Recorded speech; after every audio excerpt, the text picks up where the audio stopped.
The hymnal literature in Sanskrit is quite vast.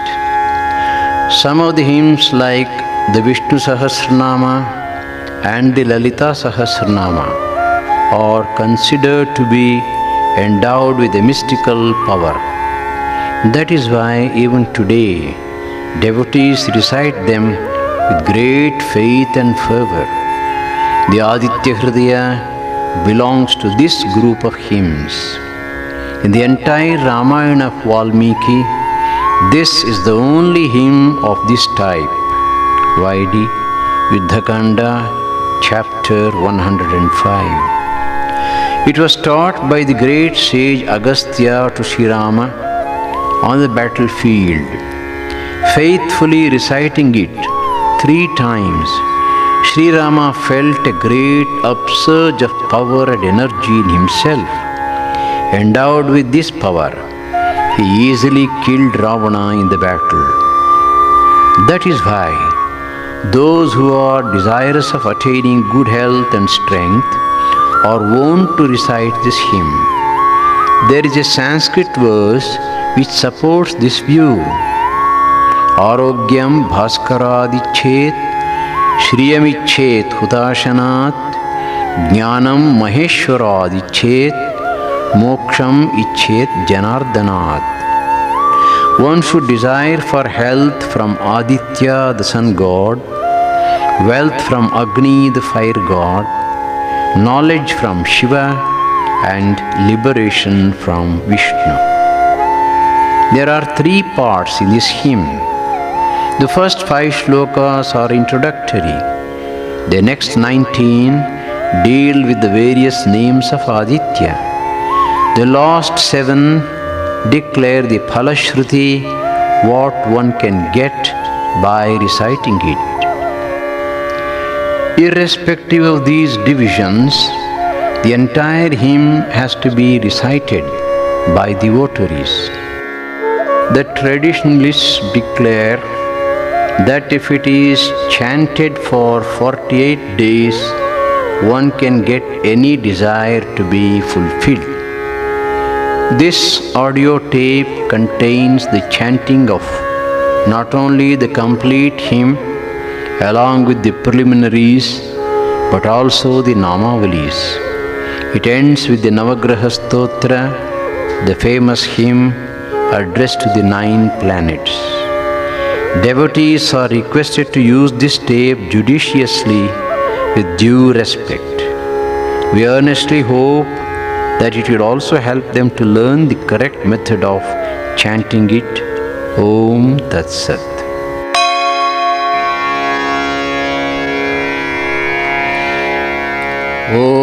Om Aditya Hridayam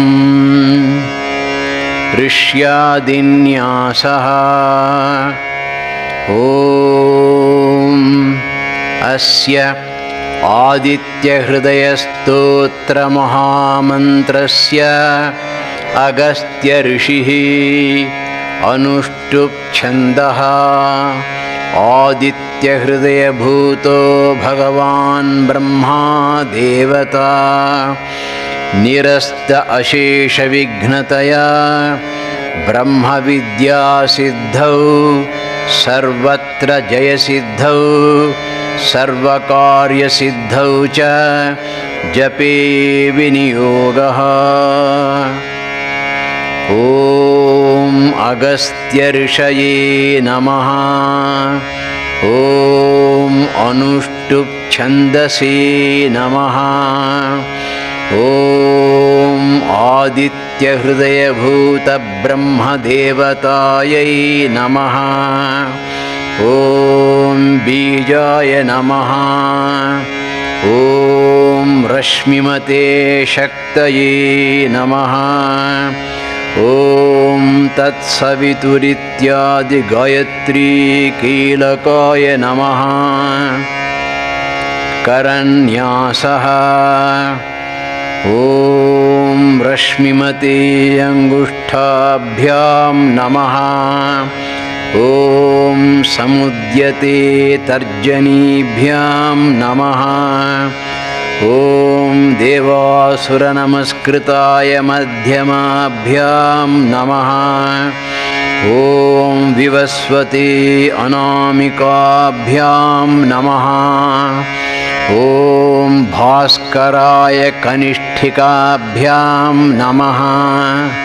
ॐ भुवनेश्वराय करतलकरपृष्ठाभ्यां नमः। अङ्गन्यासः। ॐ रश्मिमते हृदयाय नमः। ॐ समुद्यते शिरसे स्वाहा। ॐ देवासुरनमस्कृताय शिखायै वषट्। ॐ विवस्वते कवचाय हुम्। ॐ भास्कराय नेत्रत्रयाय वौषट्। ॐ भुवनेश्वराय अस्त्राय फट्। ध्यानम्। ध्येयः सदा सवितृमण्डलमध्यवर्ती नारायणः सरसिजाननसन्निविष्टः। केयूरवान् मकरकुण्डलवान् किरीटी हारी हिरण्मयवपुः धृतशङ्खचक्रः। The 31 shlokas starting with Tato Yuddha Parishrantam up to Atha Raviravat should be recited 3 times. Then the Anganyasa with the mantras Om Rashmimate Hridayaya Namaha should be repeated once again. At the end, the reciter should offer the fruits of recitation at the feet of Aditya. Stotram Tato Yuddha Parishrantam Samare Chintaya Sthitam Ravanam Chagrato Drishtva Yuddhaya Samupasthitam Daivataishcha Samagamya Drashtum Abhyagatoranam Upagamya Abravid Ramam Agastyo Bhagavan Rishihi Rama Rama Mahabaho Shrunuguhyam Sanatanam Yena Sarvan Arin Vatsa Samare Vijayishyasi Aditya Hridayam Punyam Sarvashatru Vinashanam Jayavaham Japen Nityam Akshayam Paramam Shivam Sarva Mangala Mangalyam Sarva Papa Pranashanam Chinta Shoka Prashamanam Ayurvardhanamuttamam Rashmimantam Samudyantam Devasura Namaskritam Pujayasva Vivaswantam Bhaskaram Bhuvaneshwaram Sarvadevatmako Hyesha Tejasvi Rashmi Bhavanaha Yesha Devasura-ganan Lokan Patigabhastibhihi Yesha Brahma cha Vishnuscha Shivaskandah Prajapatihi Mahendro Dhanadah Kalu Yamasomo Hyapampatihi Pitaro Vasavasadhyaha Hyashvinau Maruto Manuhu Vayurvanhihi Prajapranaha Rutukarta Prabhakaraha Aditya Savita Suryaha Khagah Pusha Gabhastiman Suvarna Sadrisho Bhanuhu Swarnareta Divakaraha Haridashvaha Sahasrarchihi Sapta Saptirmarichiman Timironmathanaha Shambhuhu Tvashta Martandakom Shuman Hiranyagarbhashishiraha तपनो भास्करो रविः अग्निगर्भोदितेः पुत्रः शङ्खः शिशिरनाशनः व्योमनाथस्तमो भेदी ऋग्यजुस्सामपारगः घनवृष्टिरपां मित्रो विन्ध्यवीथीप्लवङ्गमः आतपी मण्डले मृत्युः पिङ्गलः सर्वतापनः कविर्विश्वो महातेज रक्तः सर्वभवोद्भवः नक्षत्रग्रहताराणाम् अधिपो विश्वभावनः तेजसाम् अपि तेजस्वी द्वादशात्मन्नमोऽस्तु ते नमः पूर्वाय गिरये पश्चिमायाद्रये नमः ज्योतिर्गणानां पतये दिनाधिपतये नमः जयाय जयभद्राय हर्यश्वाय नमो नमः नमो नमः सहस्रांशु आदित्याय नमो नमः नम उग्राय वीराय सारंगाय नमो नमः नमः पद्मप्रबोधाय मार्ताण्डाय नमो नमः ब्रह्मेशानाच्युतेशाय सूर्यायादित्यवर्चसे भास्वते सर्वभक्षाय रौद्राय वपुषे नमः तमोघ्नाय हिमघ्नाय शत्रुघ्नायामितात्मने कृतघ्नघ्नाय देवाय ज्योतिषां पतये नमः तप्तचामीकराभाय वह्नये विश्वकर्मणे नमस्तमोभिनिघ्नाय रवये लोकसाक्षिणे नाशयत्येष वै भूतं तदेव सृजति प्रभुः पायत्येष तपत्येष वर्षत्येष गभस्तिभिः येष सुप्तेषु जागर्ति भूतेषु परिनिष्ठितः येष एवाग्निहोत्रञ्च फलञ्चैवाग्निहोत्रिणां वेदाश्च क्रतवश्चैव क्रतूनां फलमेव च यानि कृत्यानि लोकेषु सर्व एष रविः प्रभुः फलश्रुतिः येन मापत्सु कृच्छ्रेषु कान्तारेषु भयेषु च कीर्तयन् पुरुषः कश्चिन्नावसीदति राघव पूजयस्वैनमेकाग्रो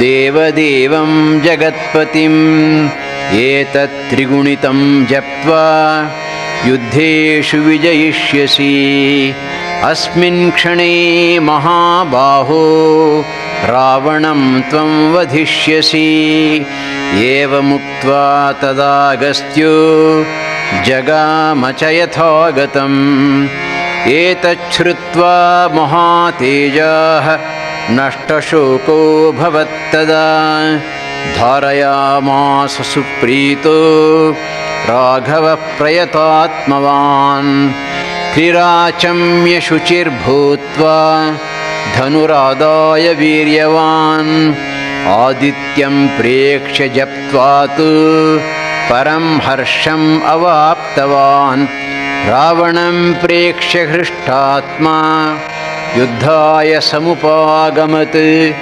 सर्वयत्नेन महता वधे तस्य धृतोऽभवत् अथ रविरवदन्निरीक्ष्य रामं मुदितमनाः परमं प्रहृष्यमाणः निशिचरपतिसंक्षयं विदित्वा सुरगणमध्यगतो वचस्त्वरेति स्तोत्रम् ततो युद्धपरिश्रान्तं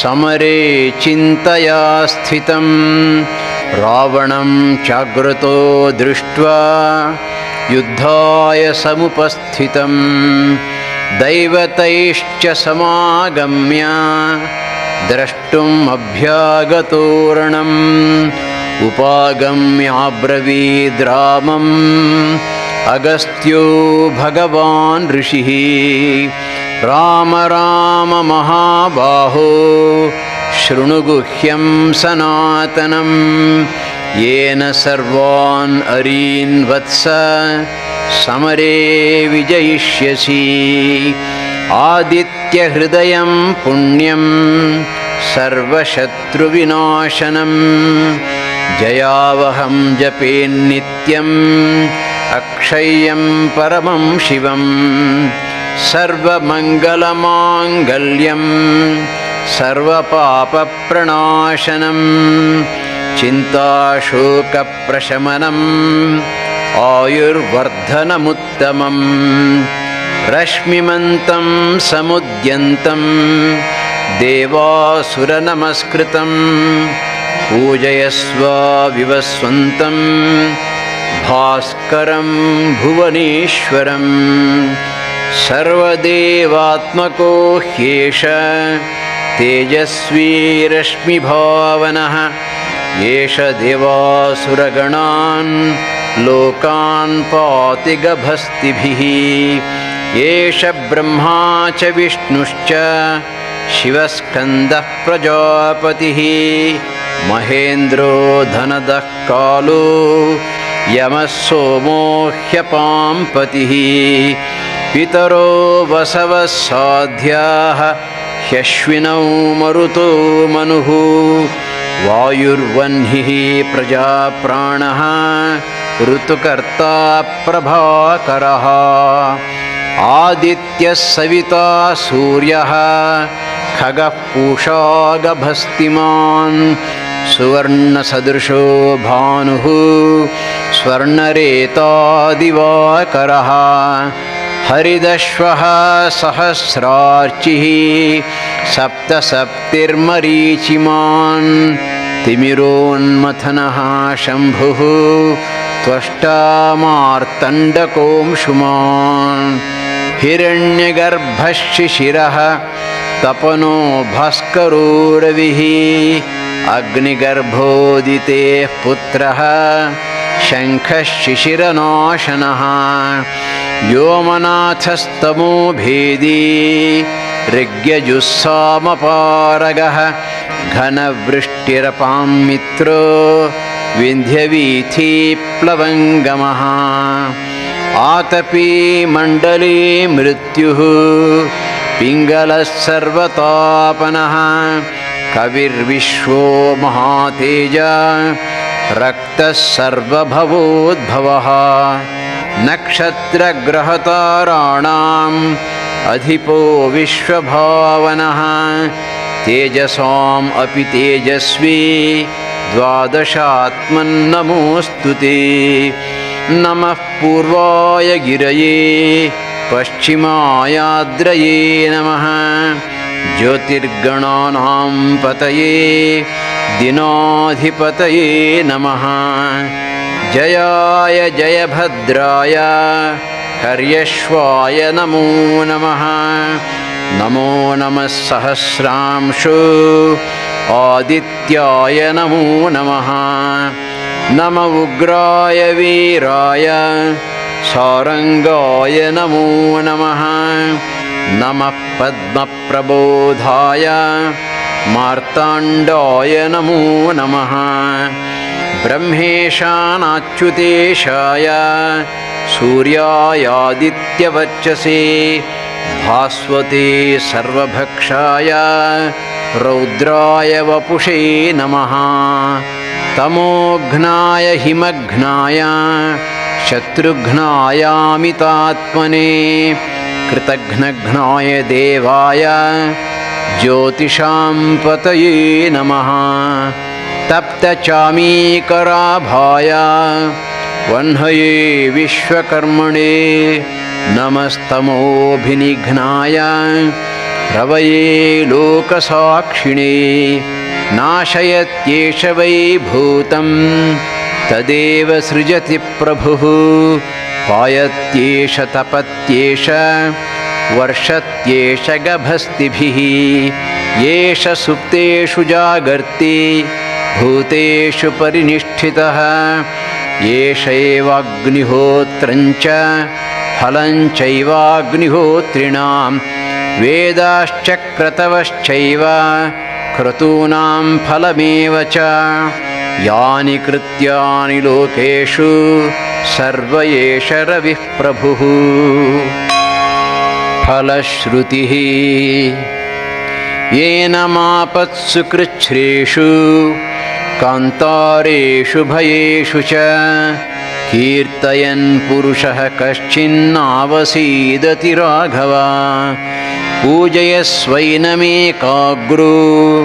देवदेवं जगत्पतिम् एतत् त्रिगुणितं जप्त्वा युद्धेषु विजयिष्यसि अस्मिन् क्षणे महाबाहो रावणं त्वं वधिष्यसि। एवमुक्त्वा तदागस्त्यो जगाम च यथागतम् एतच्छ्रुत्वा महातेजाः नष्टशोको भवत्तदा धारयामास सुप्रीतो राघवः प्रयतात्मवान् त्रिराचम्य शुचिर्भूत्वा धनुरादाय वीर्यवान् आदित्यं प्रेक्ष्य जप्त्वा तु परं हर्षम् अवाप्तवान् रावणं प्रेक्ष्य हृष्टात्मा युद्धाय समुपागमत् सर्वयत्नेन महता वधे तस्य धृतोऽभवत्। अथ रविरवदन्निरीक्ष्य रामं मुदितमनाः परमं प्रहृष्यमाणः निशिचरपतिसंक्षयं विदित्वा सुरगणमध्ये गतो वचस्त्वरेति।